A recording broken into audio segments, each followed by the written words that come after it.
Nouveau numéro de Reporter sur France 24 et on va s'intéresser à une page méconnue de l'histoire de la Seconde Guerre mondiale, celle de l'alliance improbable entre l'Allemagne nazie et des indépendantistes indiens. Cécile Kendria, c'est cette histoire que vous allez nous raconter, on va le découvrir. C'est cette alliance entre effectivement des légions indiennes d'Hitler qui, cherchant à profiter de la guerre et du désordre, voulaient l'indépendance des Britanniques qui étaient les occupants de l'Inde à cette époque.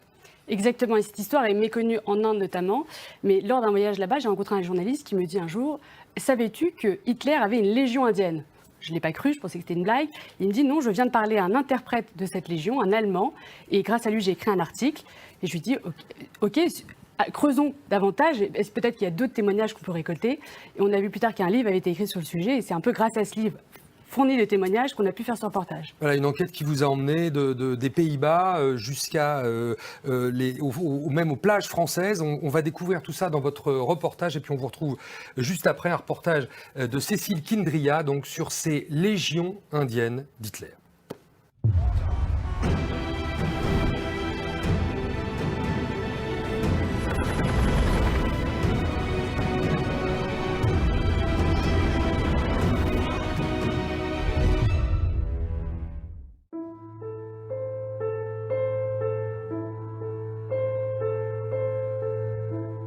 Gerry Bellinga en ik ben geboren in Leiden, datum 1/6/44.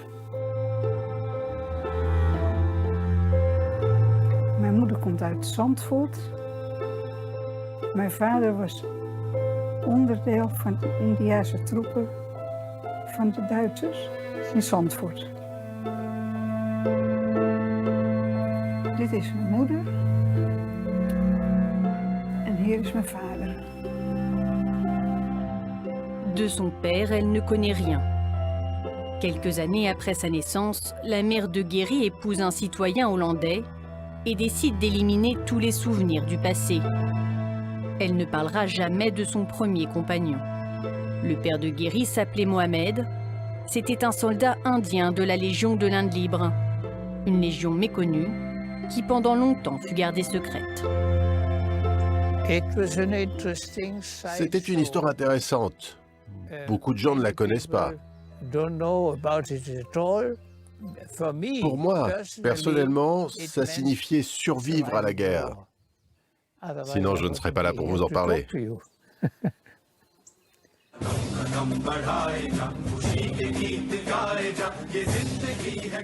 L'histoire de cette légion, c'est avant tout l'histoire d'un combat dévoyé pour la liberté. Et elle commence ici, dans la ville de Calcutta. À cette époque, l'Inde est sous l'emprise des Britanniques et nombreux sont ceux qui souhaitent voir partir le colon. L'un d'entre eux s'appelle Subhas Chandra Bose. Fermement opposé au principe de non-violence prôné par Gandhi, Bose est persuadé que les Indiens doivent prendre les armes pour obtenir leur indépendance. Quand la guerre éclate en Europe en 1939, il croit saisir l'occasion idéale pour libérer son pays. Since the outbreak of the war in Europe and in East Asia, we, the Indian people, could not have wished a better combination of circumstances for helping us to achieve our liberty. I am convinced that India cannot hope to be free until all Indians living abroad perform their duty in this momentous world crisis. En 1941, Bose échappe à la surveillance des Britanniques. Il quitte l'Inde et se dirige vers Berlin.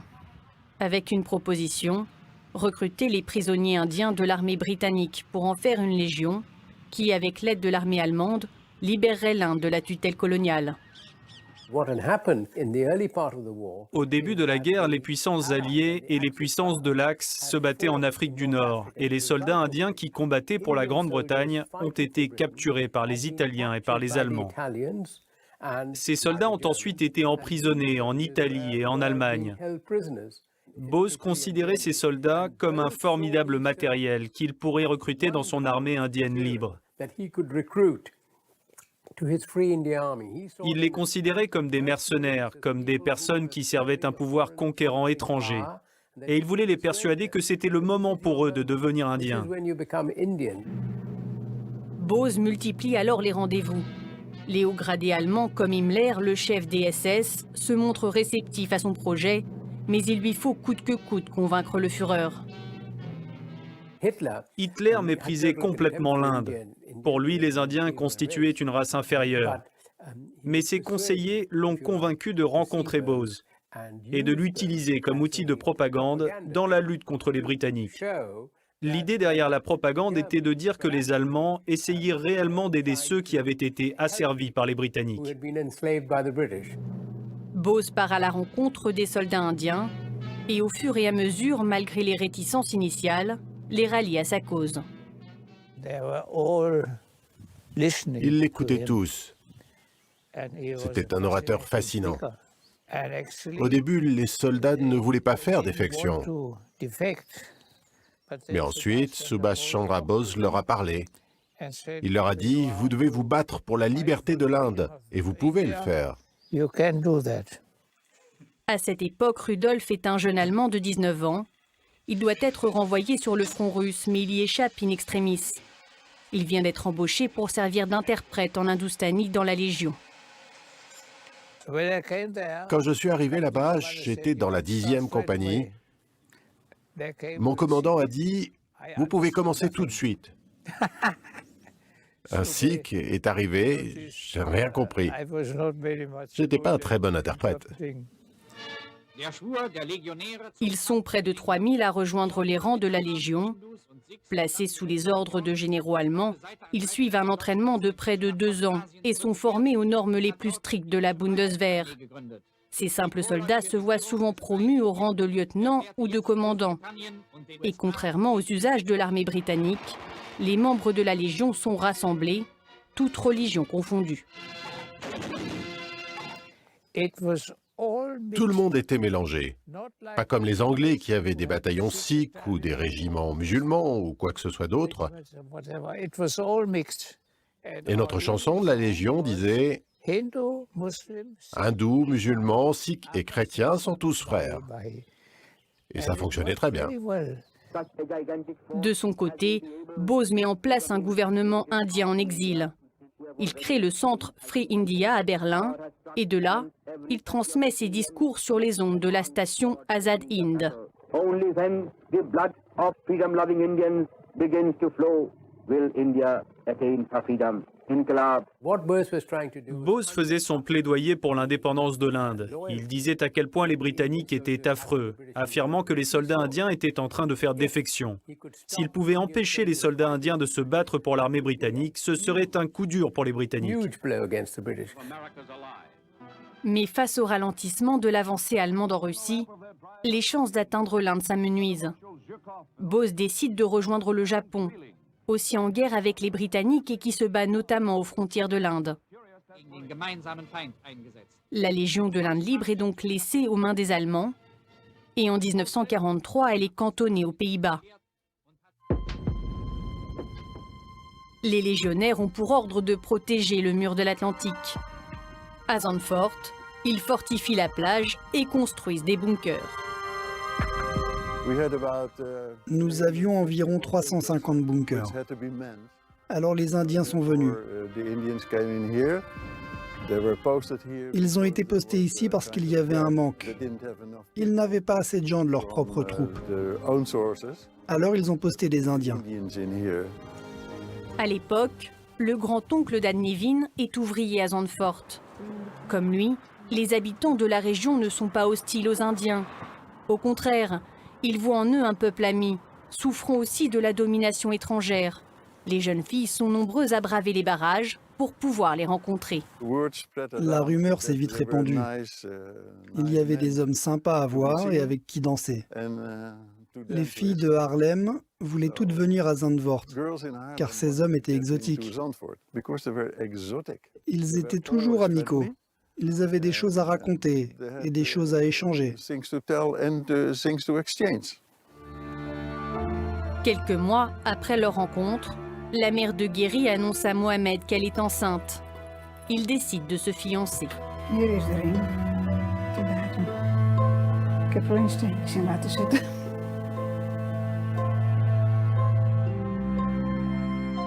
Mais l'hiver approche. Et l'on craint que le froid ne soit trop violent pour les légionnaires. Leur général décide de les envoyer dans le sud de la France, vers Bordeaux. Soldats et habitants se disent adieu sur le quai de la gare. Les parents de Guéry, eux, promettent de s'unir à la fin de la guerre. Quand ils arrivent en Aquitaine, ils sont de nouveau postés sur les plages pour renforcer la ligne de défense. Mais sans nouvelles de leur leader, les légionnaires démotivés ne souhaitent plus poursuivre la lutte. Le moral était au plus bas. Ils ne savaient pas pourquoi ils étaient là, ils ne savaient pas ce qu'ils faisaient. Beaucoup d'entre eux étaient souvent ivres dans les rues. Ils se comportaient mal et il y avait aussi parfois des mutineries. Ils causaient beaucoup d'ennuis à la population française locale. D'une certaine manière, c'étaient des soldats perdus. Ils faisaient partie d'une toute petite unité. Ils travaillaient sous les ordres des Allemands qui étaient en train de se retirer. On leur avait dit qu'ils avaient été recrutés pour se battre pour la liberté de l'Inde. Et là, ils étaient très loin de l'Inde. 6 juin 1944, le débarquement. 2 mois plus tard, la Légion entame son repli vers l'Allemagne. Les soldats qui n'avaient jusque-là jamais été exposés au feu subissent une violente attaque. Je me souviens qu'en Bourgogne, il y avait un marché dans la ville de Beaune. Et d'un côté, un Américain qui observait, et en face, l'un des nôtres. Mais aucun des deux n'était un héros. Les Américains se sont juste retirés et nous sommes allés très vite vers Dijon. Mais les légionnaires sont finalement capturés. Ceux qui ne sont pas fusillés sur place sont livrés aux Britanniques, puis rapatriés en Inde.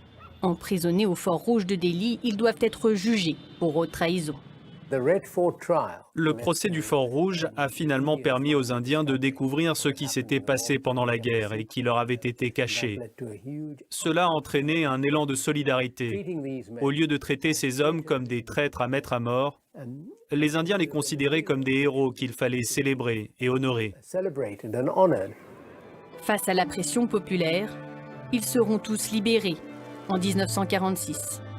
Bose, lui, est mort en août 1945, lorsque son avion s'est écrasé à Taïwan, 2 ans à peine avant l'indépendance de l'Inde. Son héritage reste controversé. Beaucoup lui reprochent d'avoir fait alliance avec le régime d'Hitler. À Zandvoort, Mohamed ne réapparaît pas. Guéry aura attendu 55 ans pour se décider à partir sur ses traces. Avec l'aide d'Anne Niven, elle arrive à localiser sa famille au Pakistan, mais son père est déjà mort. Lorsqu'il est retourné dans ce qui est aujourd'hui le Pakistan, il s'est remarié et a eu des enfants.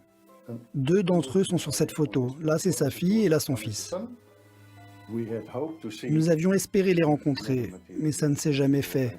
Il y avait des problèmes politiques à l'époque. De l'Inde, Guéry n'aura rien gardé. À part peut-être ce Bouddha, au bout du jardin. Elle dit de lui qu'il apaise son âme. Voilà donc pour cette histoire stupéfiante, et c'est un reportage signé Dhananjay Khadilkar et Cécile Kindria. Cécile, je voudrais qu'on aille quand même un peu plus en détail sur les motivations de ces Indiens. Certes, il y avait l'indépendance, mais évidemment, cet allié très embarrassant qui était l'Allemagne d'Hitler a provoqué des réticences quand même chez certains d'entre eux. Effectivement, quand Bose arrive dans les camps, même si certains soldats sont prêts à rejoindre la Légion, la plupart sont réticents.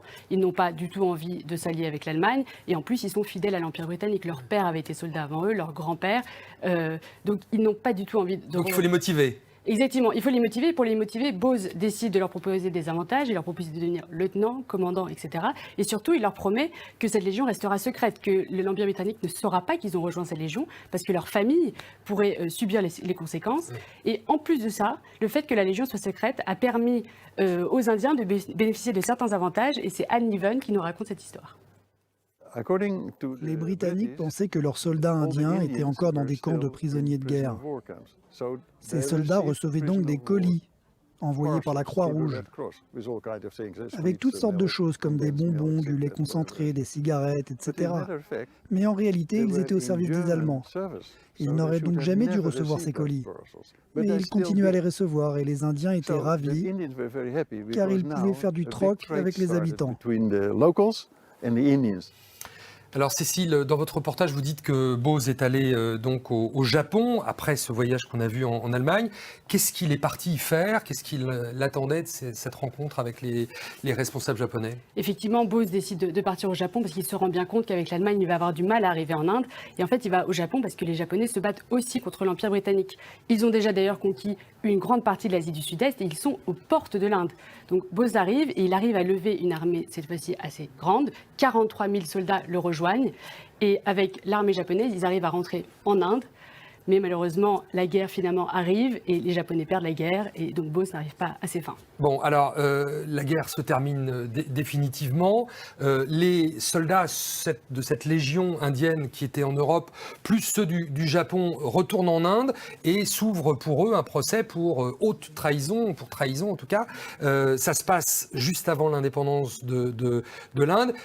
Et finalement, il va y avoir un basculement parce que de traîtres, ils vont presque devenir des héros. Exactement, puisque en fait, les Indiens, à la base, n'étaient pas au courant de cette légion. Personne ne leur avait dit, les Britanniques l'avaient gardée secrète. Exactement. Donc, avec ce procès, ils apprennent que des milliers de soldats, de milliers d'Indiens se sont battus pour leur indépendance. Et là, c'est la révolte. Ils veulent absolument pas que ces soldats soient emprisonnés. Et donc, l'Empire britannique se sent forcé de les libérer. Et au final, c'est ce procès qui a accéléré l'indépendance de l'Inde. Donc, finalement, Bose, qui n'a pas réussi finalement à conquérir l'Inde, de son vivant. Exactement, a aidé en tout cas à l'accélération de cette procédure d'indépendance. Qui aura lieu un an plus tard en 1947. Merci beaucoup Cécile pour cette page d'histoire assez étonnante. C'est la fin de ce magazine, merci à vous de l'avoir suivi. Et on se retrouve la semaine prochaine pour un nouveau numéro de Reporter sur France 24.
Ah, not those guys again!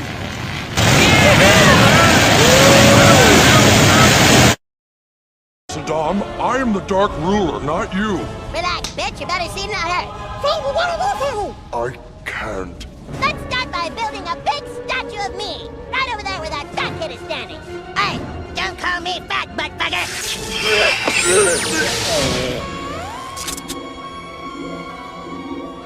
Yeah, Cartman, do it!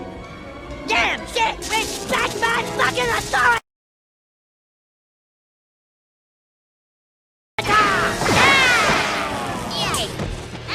You need to watch your mouth, Brad! Dog shit taco! Quick, Satan, do something! Try this on for size. Blood-drenched frozen tampon popsicle! Hi, buddy. I know I was mean before, but don't worry. I can change. Oh. Okay. Not. Fuck, shit, cock, ass, titties, burner, bitch, muff, pussy, cock, butthole, Barbra Streisand!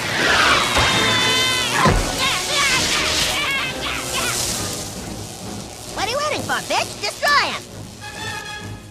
Come on, you wick, stupid cumbucket, save me! That's it! I have had enough of you!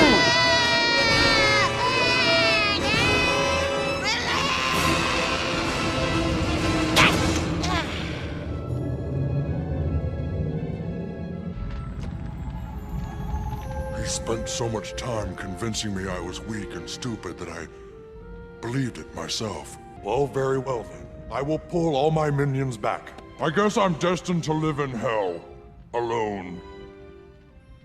Hello? What's this? Hi there, little guy. Would you like to go to hell with me? Sure. I bet we can be best friends, Mr. Satan. Feel free to come back and visit us anytime you want, Satan. Might do that. Thank you, Kenny. Yeah, thanks for going back to hell for us. You're a real pal.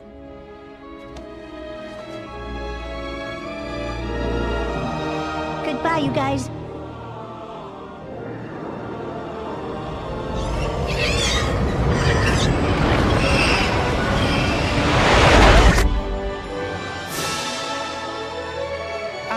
I'm alive. Where's Mr. Head? Wow, we were all dying and now we're fine. That's super. You see, Mom? After all that, it was Cartman's filthy fucking mouth that saved us all. I'm sorry I didn't pay attention to you, Kyle. But Wendy, what about Gregory? Oh, Stan, I never really cared for Gregory. You didn't? No, dude, fuck Gregory. Fuck him right in the ear. Yeah.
Now a night beat, 2 more dead whales wash up on Bay Area shores tonight. What may be behind the troubling trend? Good evening, I'm Elizabeth Cook in for Veronica tonight. I'm Ken Dassita. A total of 5 dead whales now have washed up all around the Bay Area since March, from Angel Island to Richmond. Night Beat's Andrea Nakano is in Pacifica, where another whale has washed up tonight. Andrea? Yeah, I'm right here by Manor Beach in Pacifica, where a whale carcass is crashing onto the rocks below me. Biologists say there's no reason for alarm yet as they search for answers. It's the time of year for gray whales to migrate up north to Alaska, but some are not completing the trip home. The 5th gray whale was rolling in the waves of the Pacific Ocean by Manor Beach, and biologists suspect it was malnourished. Biologists within California, Alaska, Oregon, and Washington are all seeing gray whales that are very malnourished, so very skinny. Also this afternoon, a dead whale washed up along the shoreline near Richmond. Chapter 5 showing where the carcass ended up along Brooks Island Regional Preserve. Scientists will be looking into how both whales died. We're going to create a team to go out and do necropsies as soon as possible. So get out, get on the beaches, open these whales up to find a cause of death, and then hopefully determine what's actually going on with these guys. Why the whales are malnourished is the question biologists want to answer. They say many of the whales were skinny when they left the coast of Alaska. Very sad. It's so beautiful animals. It's very sad to see them. So it's just really beautiful, and you just realize like there's something bigger and more beautiful out there than us as small humans compared to that. Previous whale deaths, only one was hit by a ship. The others were malnourished. The Marine Mammal Center says they'll be doing toxicology tests and looking for disease in hopes of finding an answer. Ken, back to you. All right, Andrea Nakano reporting live from Pacifica. Thank you, Andrea. Cela ressemble à une île, longue de plusieurs kilomètres, exclusivement composée de déchets. Du plastique à perte de vue, des milliers de fourchettes, de cuillères, de sacs, de bouteilles, découverts par cette expédition de plongeurs. Ils ont mis au jour cette concentration de détritus d'une densité étonnante. Nous sommes au large du Honduras. La mer des Caraïbes est ici polluée par les rivières d'Amérique centrale. Les déchets sont déversés dans la mer, regroupés par les courants. Ils finissent par créer des mini-continents qui apparaissent dans chacune des mers du globe. Aujourd'hui, les scientifiques alertent. Cette pollution ne disparaîtra pas toute seule. Ça ne va pas tuer immédiatement les poissons comme les pollutions par hydrocarbures ou les pollutions chimiques. Mais d'un autre côté, comme elle est inerte, c'est une pollution qui va rester des décennies, voire des siècles dans la mer. Et donc en fait, c'est une pollution qui n'arrête pas d'augmenter inexorablement. À ce rythme-là, les experts estiment que dans 30 ans, il y aura plus de déchets que de poissons dans l'océan. Des solutions de collecte sont actuellement testées, mais le moyen le plus sûr de s'en débarrasser sera tout simplement de ne pas le générer.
got it? Most of it. Holy shit! Hold on, that's not gonna come down here, is it? No, that is. Yeah, over that car right now. Holy shit!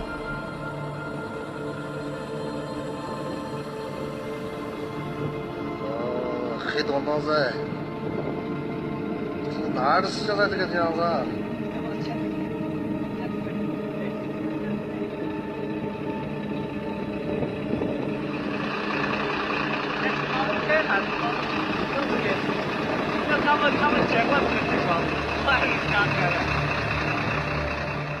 Dozens of tornadoes. The Afghan military flying over flooded Kandahar province on a mission to rescue 1,000 people trapped by floods. There's been heavy rain in Afghanistan and southern Pakistan for more than a week. On Saturday, flash floods swept through towns and villages across the region. A disaster took place in Kandahar, so there's no drainage and there is little public awareness, which is why so many people were affected. Most of the affected people were already internally displaced and living on the riverbanks, so they were hit harder than the others. The traditional homes, constructed from mud and clay, stood little chance as the floodwaters surged through. I'm a poor man. The walls of my house have been damaged. My 2 children were injured. I'm asking the government to help me by providing tents. Now we're distributing emergency aid. On the advice of the governor, we made a list of 397 families. Of that, 250 families had their homes fully destroyed. The UN is sending teams and setting up shelters to help the displaced. I think another issue that we're dealing with is accessibility. In some of the more rural areas that we're only just getting to, people are quite cut off, they are quite vulnerable, so obviously an event like this has a bigger impact on them.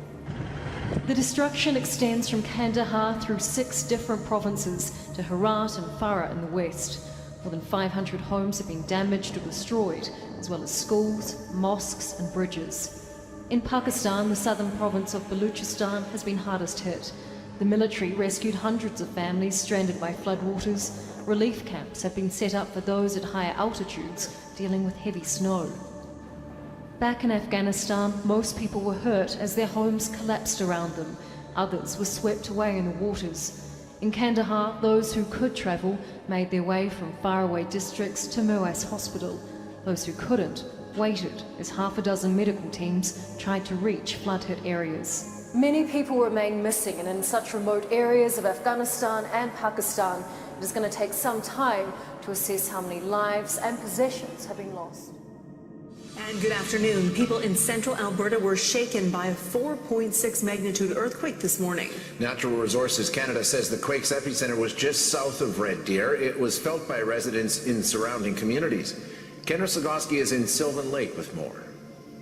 This beach town is pretty quiet in the winter, so this was an early morning wake-up call people living here just didn't expect to get. It was just before 6 o'clock this morning when people reported hearing a loud bang, like a car ramming into a pole or even hitting a house.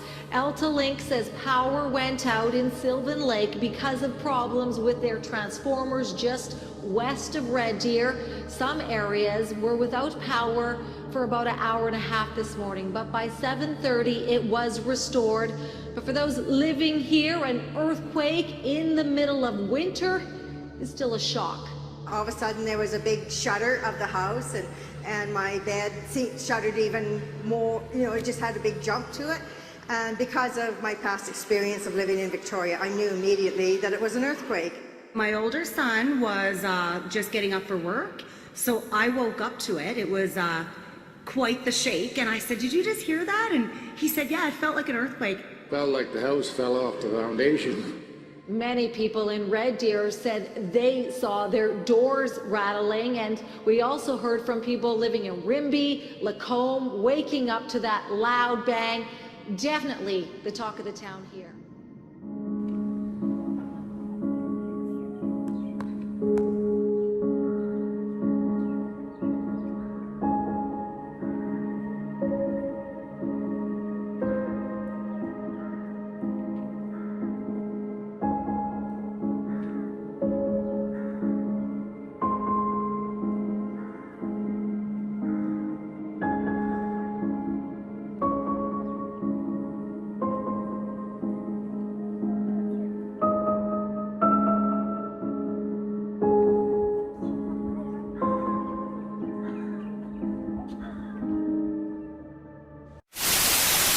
Using public transport, getting access to buildings and paying for coffee is now as simple as a touch of your hand. A microchip implanted beneath the skin gives people the same capabilities as dozens of cards and devices. And it's not as painful as you might think. What was once confined to science fiction movies. This may be a little uncomfortable. Just implanted a radium diode. They're the access codes to your job spot. Is now reality for some. I can pay, open doors, and have my business card in there as well. These Aussies say they're being microchipped to simplify their lives. Which will connect to my work pass, which will allow me access to my office, to use the printer, to use the scanner. We won't need any ID cards, we won't need any PIN codes, access cards or anything, so we can live a much sort of freer life. The microchip is the size of a grain of rice and the procedure takes just 15 minutes. First, the area is sterilised, then the location marked. The chip is then placed inside a hollow needle and inserted underneath the skin. Data from your bank card, payment method, building swipe, LinkedIn profile or medical history is cloned onto the chip, which is implanted in the hand. Using the same technology as tap and pay cards, the chip can then be used to open security doors, pay for a coffee, use public transport and access information you've programmed onto the chip. This Perth body modification artists already embrace the trend. I have a business card on one I have just for funny images to load up on people's phones randomly, and one of them I use for being able to operate and open a door lock. Turn off the immobilizer. 32-year-old Joltron has even built a motorbike which can be immobilised just by the touch of his hand. Easy as that. The microchip also has the potential to save lives. Personal medical data can be loaded onto the device like blood type and allergies and accessed in emergencies. For those concerned about privacy, the user can control what data is made available. Visa says it's possible for any device to become enabled for payments, but the chip would need to meet Visa's security standards and be issued by a bank. But our laws haven't kept up with the new technology. A man in Sydney recently copped a fine after implanting his transport chip in his hand. While microchipping may be a step too far for some big businesses are already trialling wearable payment technology. Bankwest among those putting the information in wristbands, watches and key rings, with 400 volunteers testing the gadgets right now. So it has a chip in it, just like your bank card does, and you can go to a merchant terminal, buy your coffee, buy your drink and swipe the device. Microchipping costs around $300. Rebecca Johns, 9 News. Brandon and Brittany Buell were told their son Jackson wouldn't make it full term. Then he wouldn't survive a few days, then a few weeks. But now Jackson Buell is 2.5 years old. Meet the little boy who is defying all the odds, all because his family decided to say yes to life. Hi, buddy. You're just in a snuggling kind of mood this morning, aren't you? I love you, buzz. Like many young married couples, Brandon and Brittany Buell were excited to learn in late 2013 they were expecting a baby. It was a bundle of joy soon strained by troubling news. The Buells' 17-week ultrasound indicated their growing baby boy likely had spina bifida. They painted a very negative picture. They transferred us to a high-risk clinic in Orlando, Florida, and we went through ultrasound after ultrasound, week after week. We went twice a week, it seemed like, for some sort of ultrasound, some sort of testing, some sort of counseling. Even our genetic counselor, who was supposed to be neutral, steered us more towards an abortion or termination, as they called it.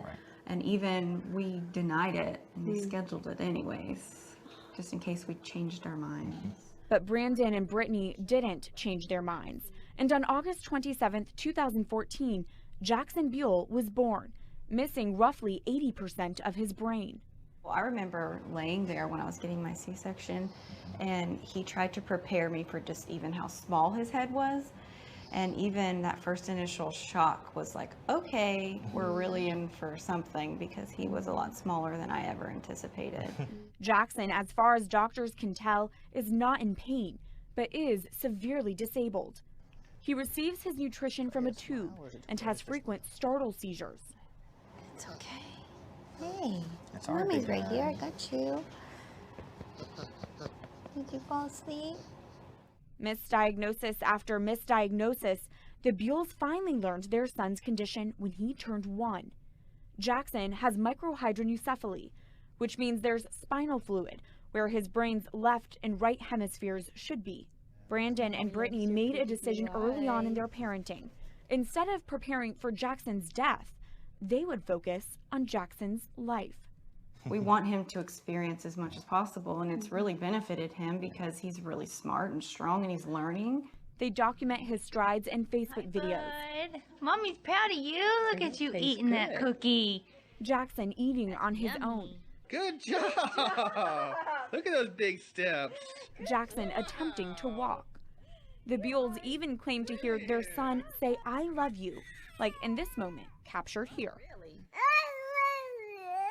I love you. Jackson recently passed the 2.5-year mark, another achievement defying what the family's doctors predicted. There's a great chance he will not survive. And then if he does survive, he'll probably never hear, probably never see, probably never walk, probably never talk, probably never know when he's hungry, basically not be able to do anything effectively. We still walked forward in our own faith saying it's not our choice. The Buells want to help other families also living with a medical marvel, so they created the Jackson Strong Foundation to help raise awareness and funds for neurological research. And the Christian couple released a book chronicling lessons they've learned. It's titled, Don't Blink. This life is short. Happiness is fleeting. Nothing lasts forever. And it's enjoying the moment. It's seizing the day. It's carpe diem. You mentioned that Jackson was here born for a purpose. What do you think that purpose is?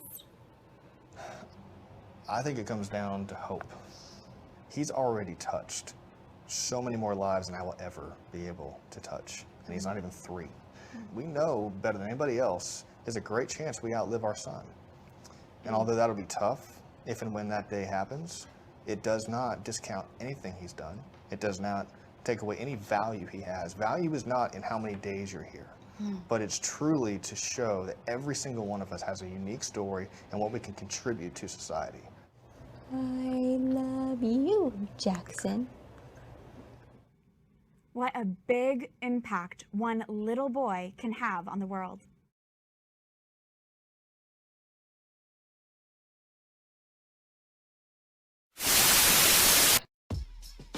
CNN reports that the bodies of at least 28 hippopotamuses have been found in Ethiopia's national park.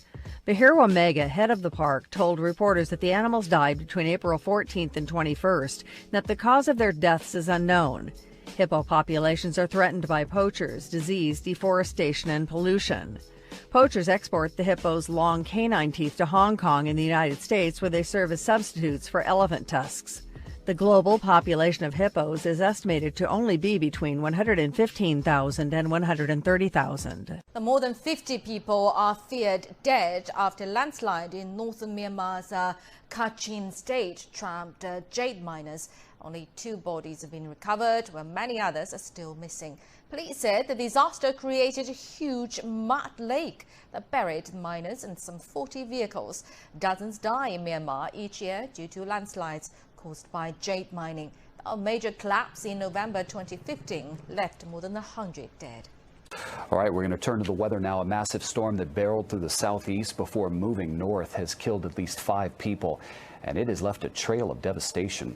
Kenneth Craig looks at some of the hardest hit areas. 8-year-old Mariah Weinman was killed when a tree fell on this house south of Tallahassee Friday. In Reston, Virginia, cleanup began this morning after a rare tornado touched down Friday night. Ed Alt lost his truck and almost his home. We ran down to the basement and we're huddled up in the bathroom. We're sitting in there no more than 5 seconds and we hear this incredible crack. I noticed that my truck was sitting under the tree.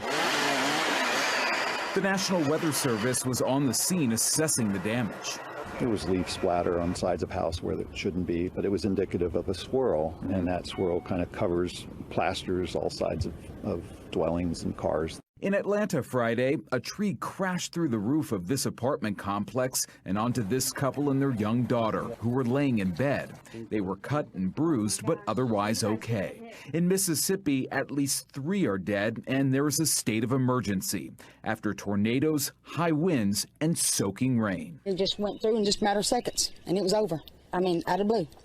Spring flooding is affecting dozens of communities in 3 provinces today, and many are the same areas that were hit hard by rising rivers in the last 2 years. The St. John River in New Brunswick stopped short of last year's record-setting levels, but officials say communities along the banks should still be on high alert. The Chaudière River in Quebec's Beauce region is rising rapidly, forcing many from their homes. People in Montreal are keeping an eye on water levels. Soldiers are in high-risk areas, stacking sandbags to help protect residents from floodwaters.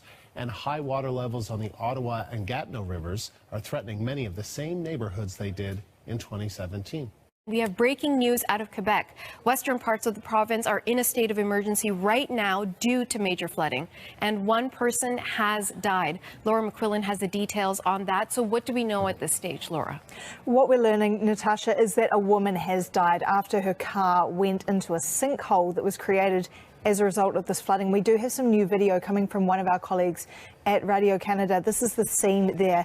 This is the sinkhole. You can see the scale of that. It's like a river through the road there. There was a road standing there just yesterday. What we've learned from a police tweet in just the past hour or so is that that road was washed away during the night. Police say that a vehicle fell in there, and they're still investigating exactly what happened. But we have got more details from the mayor there this morning telling us that a culvert was washed away. It's a pipe carrying water under the road in a street in Quéant, which is a village in Pontiac in Quebec. This is just northwest of Gatineau. You can see here on the map where that is. So Quéant is the area we're talking about this morning, where the sinkhole emerged on Clarendon Street there. And so the vehicle fell in when this road was washed away.